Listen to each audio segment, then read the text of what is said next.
Reading 106 from the Psychological Commentaries on the Teaching of Gurdjieff and Ouspensky by Dr. Maurice Nicoll, Volume 3. Great Amel House, January 24th, 1948. Essence and Personality. Work Idea. Today we speak again of what the work teaches about essence and personality. The work says we are born as essence. As very little children, we are in essence. But essence, which is the real part of us, is very small, primitive, and undeveloped. Through our contact with life, through Papa and Mama, and nurses and teachers, we develop personality which surrounds essence, but does not make essence grow. Personality grows, not essence, not the real part of you. Then, around personality, there forms false personality, through which we imagine we are real people. Connected with false personality is imaginary I. That is, we imagine we have a real, unchanging, permanent thing called I. The work, however, teaches that we have not got real I, but only imaginary I, and that although real I exists in us and can be reached, we are not in touch with it and cannot be as long as we imagine we have it. One of the powers of imagination is to persuade us we have a thing when we have not. I may imagine I have a gun, and someone comes and asks me if I want a gun, and I say I have one. Then I find I have not one. That is, I imagine I have something valuable, and being offered it, I refuse it because I imagine I have it. Later, I discover I haven't it. This is one of the powers of imagination which act universally on man. As you know, the work says that mankind is asleep, partly owing to a deliberate hypnotism to keep it asleep, and that if a man wishes to awaken from the earth sleep, in which all mankind is used, and so made into a pain factory for other purposes than its own, he must struggle with imagination. Now we come to the commentary on the above work teaching. To awaken from sleep is to grow, to develop. A man, a woman, can only grow and develop internally through positive ideas. Negative ideas put mankind to sleep. Positive ideas awaken mankind. It was said earlier that one way of defining what positive ideas mean is that anything that strengthens false personality is not a positive idea. No one can develop inwardly via false personality. The work says that internally, none of us is grown up. It says that if we were, war would cease at once. In relationship to our job, to our life affairs, in which we have been trained, we may appear real men and real women. We look modestly important. We make the right speeches and the right movements. We wear costumes and uniforms. We have carefully arranged faces and expressions, and we manage things as long as they are in the line of our training. But take such a person aside, along a line not familiar, and he or she becomes embarrassed and uncomfortable, or, as is usually said, out of his depth. This is the first education imposed by life, that is, the education of the personality. This work is about the second education, in which personality must be weakened, and the real part of us, namely essence, grow. And certainly, as most of us already know, this is a very difficult job. But if we seek new meaning, and meaning is the most important thing, for we live by meaning, we have to separate from old, worn-out meaning in order to let in new meaning for our existences. Otherwise we die, although our bodies go on living. How many dead walk the streets and sit in clubs?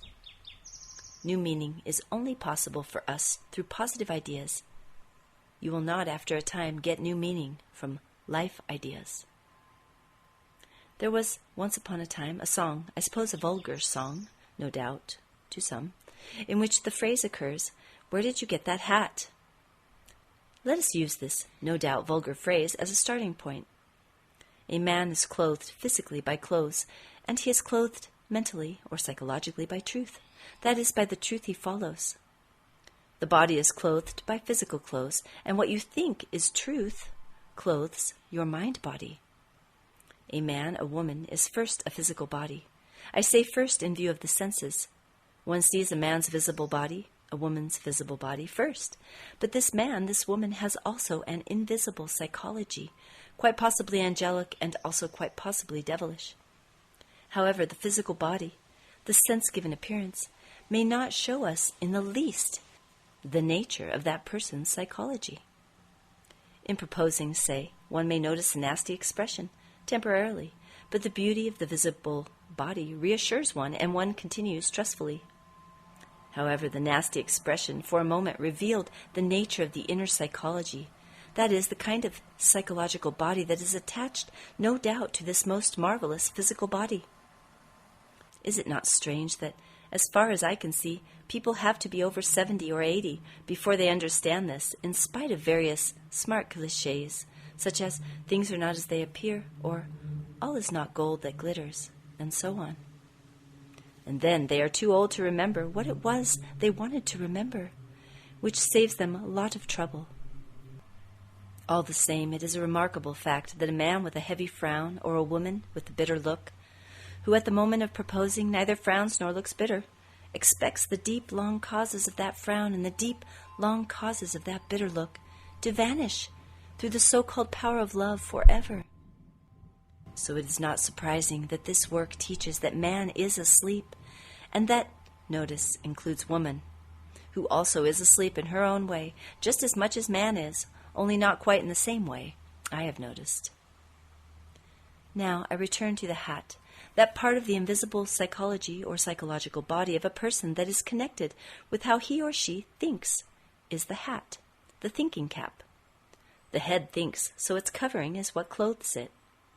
A person thinks from what to that person is truth. You think from what you take as truth.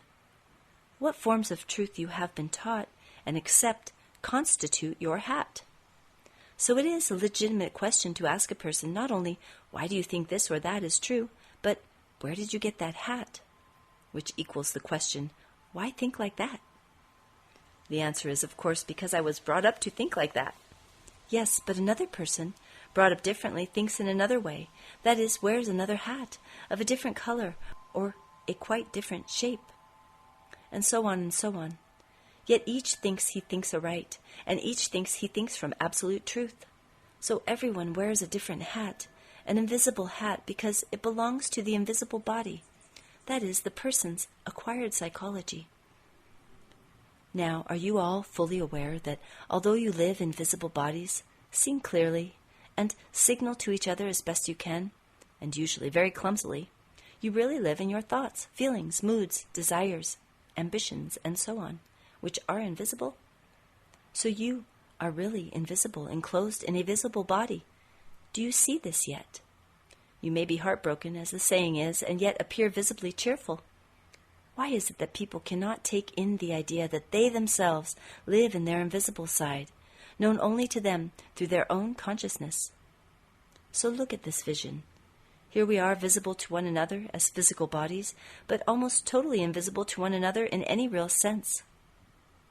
So, being really invisible, you are therefore all alone, not lonely, but alone. This is one thing we have to grasp from height to depth of all the meaning it contains. It is the only thing that saves us from continual self-pity. It is no one's fault that you are not understood, for you are invisible and no one can know you. Only you can know yourself. So the work says, begin with trying to understand yourself. Yes, a very big task, but it shifts effort to the right place. However, imagination steps in here to keep you fast asleep. It says, of course I know myself, of course I understand myself. The answer is you do not, and as long as you are under this illusion, nothing will change for you. Everything will remain the same. You will go through the same troubles, the same unhappiness, and the same tragedies. There is only one way to change all that, and that is to change yourself. Change your own being, and life will change. Try to change life, and everything will be the same, even if you go to the uttermost parts of the earth. Now here we have one of the positive ideas of the work, namely, to change things, to change his life, a man must first change himself. And in order to change himself, he must find a teaching that will tell him how to do so. He must be willing to be taught new knowledge, new truth, and to begin to think in a new way. If he continues to think from the knowledge he has acquired, he will continue to think in the old way, and then nothing can change. Only thinking in a new way can change a man. Now, a life idea, that is, a negative idea, begins with changing outer life, changing your house, income, servants, and so on. A work idea begins with changing yourself. This is a positive idea. If you remain the same man, the same woman, wherever you go you will attract the same troubles, the same anxieties. The work says your being attracts your life. If you do not change your being, the kind of person you mechanically are by upbringing, nothing can possibly change for you in outer life. You will always attract the same kind of things, the same situations, the same troubles. So the work teaches in this second education that one's task is to begin to try to change one's being and not to try to change outer conditions. This is a positive idea.